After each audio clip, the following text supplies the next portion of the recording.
Sinatra was a huge star, and we had been overseas for a while. And all we knew was we hated him. Because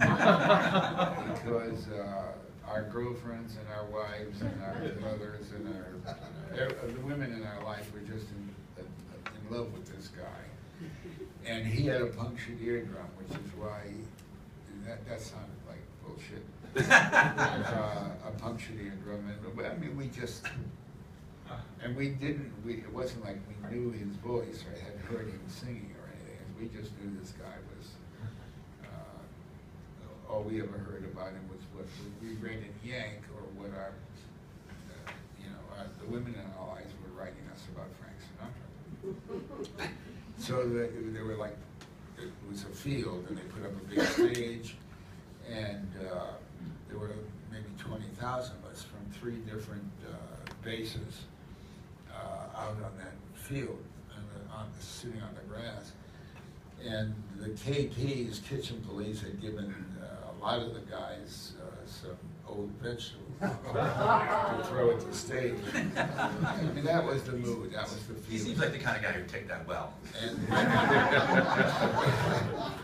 when we, before anything started, there were 3 men on the stage, GIs, who were sweeping up. And then a guy came out to take the microphone, and we didn't know who Phil Silvers was, but it was Phil Silvers. And he started to talk to us, and he seemed funny. And then he got annoyed at the 3 guys who were sweeping, and he got into a fight with them, and it developed into a fight with one of them. And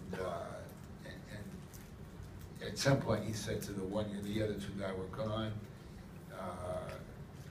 I'm going to introduce Frank Sinatra. What the hell are you doing here, or something? He said, I suppose you think you sing?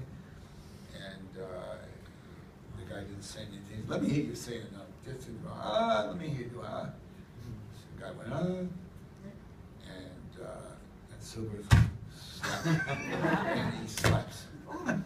And it turned out to be, later I learned, he was very famous for this routine called a singing lesson. From here to here and away, bam, bam. He beat this guy to pieces. But at a certain point, he said, "Ah, the hell with it," walked off the stage, music hit, and the guy started to sing, and it was Sinatra.